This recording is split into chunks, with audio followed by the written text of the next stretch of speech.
अर्थात सर्वजण सुखात राहो, सर्वजण निरोगी राहोत, सर्वांनी चांगल्या गोष्टी घडताना पाहोत आणि कुणाच्याही वाट्याला दुःख येऊ नये ही ईश्वरचरणी प्रार्थना करतो आणि माझ्या स्तवनाला सुरुवात करतो. काय म्हणायचं हे बघा.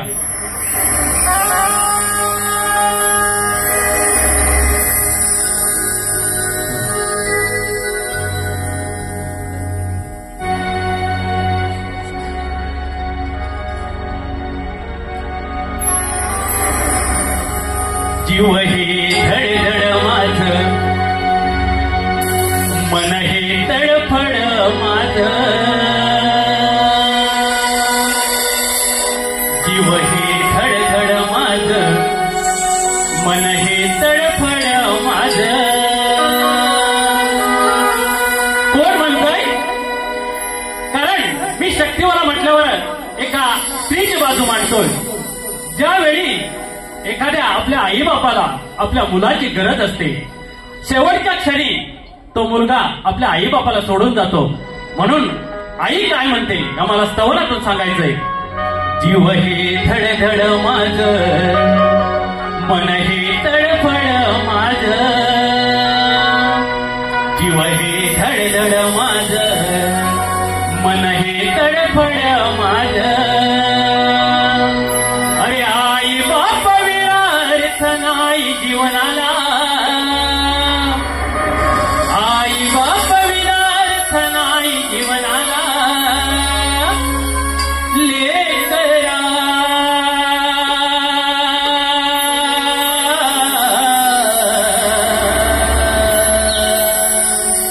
लेकरा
बोल श्री गणपती गजानन महाराज की जय, आई गावदेवी माते की जय, शंकरेश्वर महाराज की जय, गुरुवर्य सत्यवान मोहन बुवा संतोष दीपक वस्तात अखंड भानुदास घराण्याचा विजय असो, रंगदेवते माते तुझा जय जयकार असो, शक्ती वाहे की जय, जागे वाहे की जय.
काही दिवसातच या गणरायाचं आगमन होणार. गण सादर करतोय बघा कसं.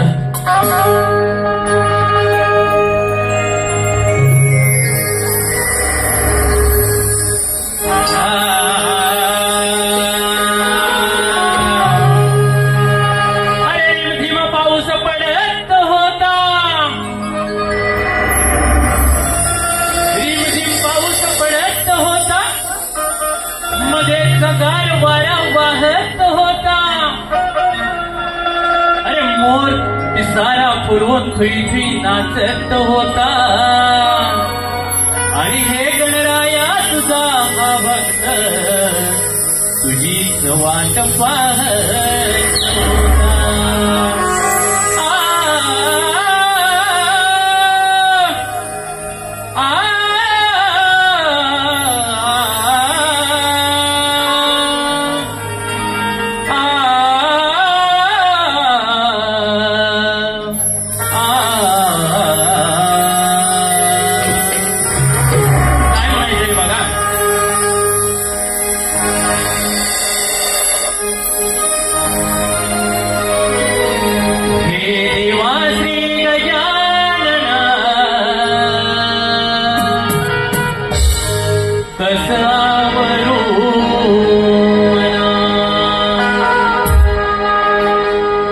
जय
परिवाट तुझी बघतो मी गणराया ओढ भक्तांवर कृपेची असावी छाया ओढ भक्तांवर कृपेची असावी छाया ओढ भक्तांवर कृपेची असावी छाया परिवाट तुझी बघतो मी गणराया ओढ भक्तांवर कृपेची असावी छाया ओढ भक्तांवर कृपेची असावी छाया ओढ भक्तांवर कृपेची असावी छाया मंजुळवाणी तुझे आगमन होत असेल ओठावरची गाणी तुझे आगमन होत असेल ओठावरची गाणी तुझे आगमन होत असेल ओठावरची गाणी देवाच्या लोणी सुनधरणी पाच फुले भरून आली देवाच्या लोणी सुनधरणी पाच फुले भरून आली गणराया दरावी छाया दावणिया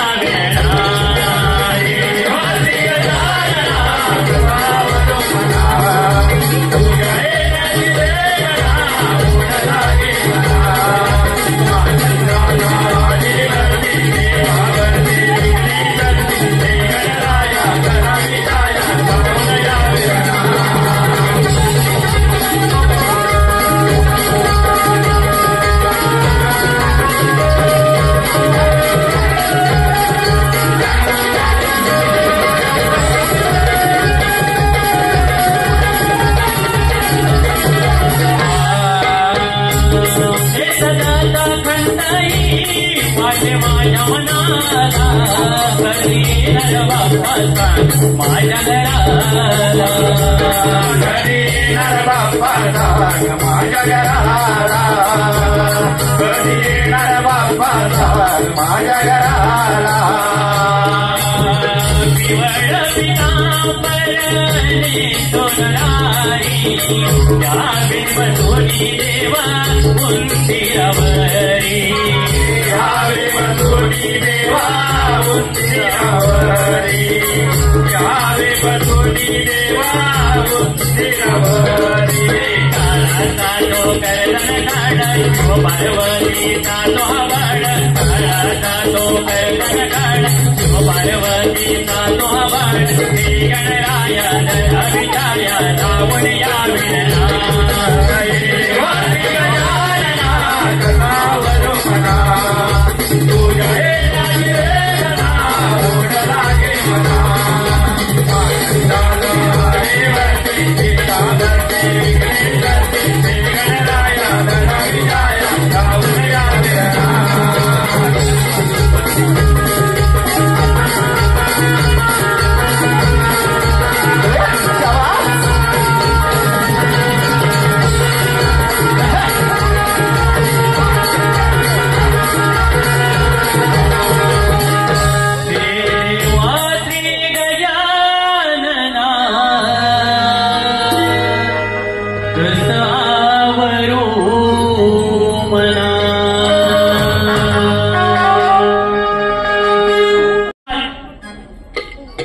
बरीचशी मंडळी गवळणी पासून करतात म्हणजे डबल मिनिंगची सुरू होते ही गवळणी पासून होते. मला एक म्हणायचं आहे सर स्तवन किंवा सुरुवात जर आपण श्री गणेशापासून जर करत असोल तर मग गवळणीचा प्रश्न आला कुठे? बरोबर ना मंडळी? सांगायला लाज अशी वाटत नाही परंतु जर वर्षातून आपण एका दुसरा जरी कार्यक्रम केला तरी आपली इज्जत राखून आपल्या आया बहिणींची इज्जत राखून आणि समोरच्या शाहिराला इज्जत देऊन कार्यक्रम करतो. मगाशी आपल्या या ज्या आयोजक आहेत त्यांनी म्हटलं की ही लोककला जोपासली पाहिजे. ही लोककला फक्त 20% राहिली आहे आणि जो हा शक्ती दुरा आहे हा 80% व्यवसाय म्हणून चालू झालेला आहे. कारण जर राधाकृष्ण आज उद्या गोकुळाष्टमी आहे राधाकृष्ण मंदिर बऱ्याच ठिकाणी आहेत मोठमोठे उत्सव चालतात मग राधाकृष्णाची विटंबना का करावी? कारण बरेच युट्यूबला जर तुम्ही सर्च मारलात तर बरेच शाहीर असे सुद्धा आहेत की सरळ ओपन आहे. तुझी पोरगी माझ्याकडे आणून दे, मी कोण आहे ते दाखवतो. बघा तुम्ही युट्यूबला सर्च मारा. एवढ्या खालच्या दर्जाची ही लोककला आहे का? कारण एवढ्या खालच्या दर्जाचा शाहीर आपण नाही. भले एक कार्यक्रम करू पण तो इज्जतीने करणार आणि समोरच्या बुवाला इज्जत देऊनच कार्यक्रम करणार. म्हणून मला म्हणायचंय गवळण घ्यायचंय काय घ्यायचंय. बुवा विषयाने गाणं आणि विषयाने तुम्ही सुद्धा यायचं आहे. जर हातात पेन घ्या, ऐकायला येत नसेल तर नक्कीच जवळ या. पेंद्या सुदाम संगतीला घेऊन या, कारण कृष्ण म्हटल्यावर त्याच्या साथीला पण असायला पाहिजे. बरोबर ना? गवळण काय म्हणायचे आहे बघा.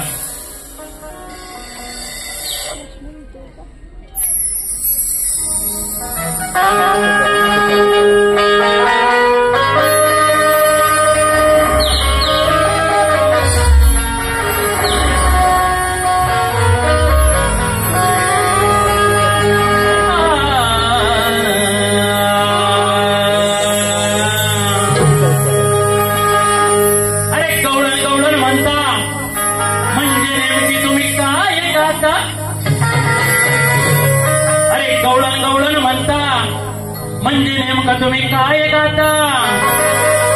अरे त्या राधा कृष्णाचं प्रेम गाता की त्यांची विटंबना करता? अरे जर का चांगलं गायचं नसेल, हो बुवा, जर का चांगलं गायचं नसेल तर वाईट कशाला गाता? अशा शाहिरांना त्याची जाण नाही, मग ते गायकी कशाला करता? गवळण्याला सुरुवात करते बघा काय म्हणायचे. खरं सांग काना, खरं सांग काना, बाळ तो असताना काना. खरं सांग काना, बाळ तो असताना काना. कोणी पाजले तुला पाना? खरं सांग काना.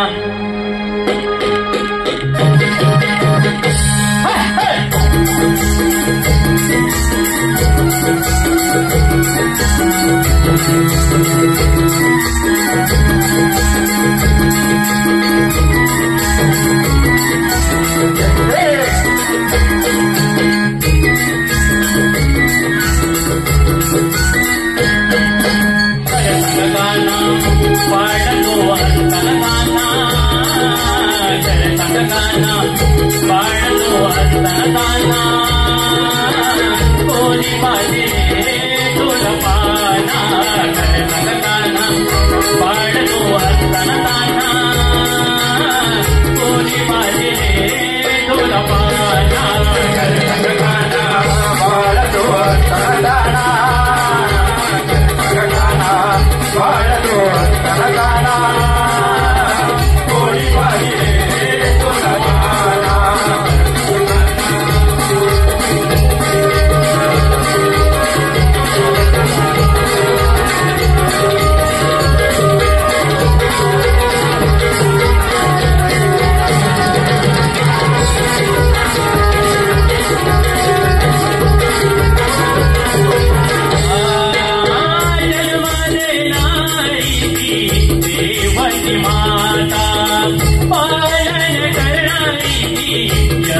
नडला नडला कडवयाला नडला पावन बाईला आला गाईला पावन बाईला तोर लावला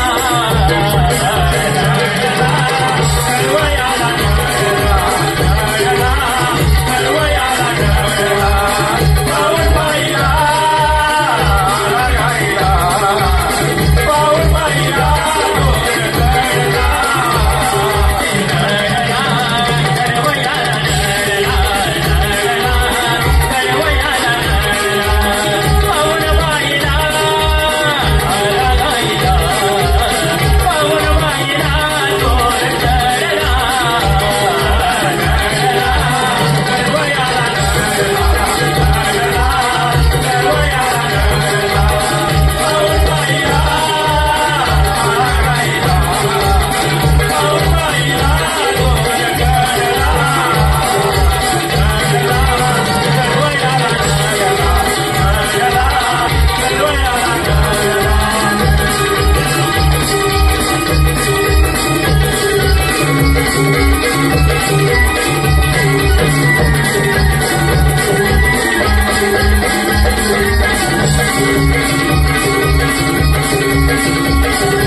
स्वागतम.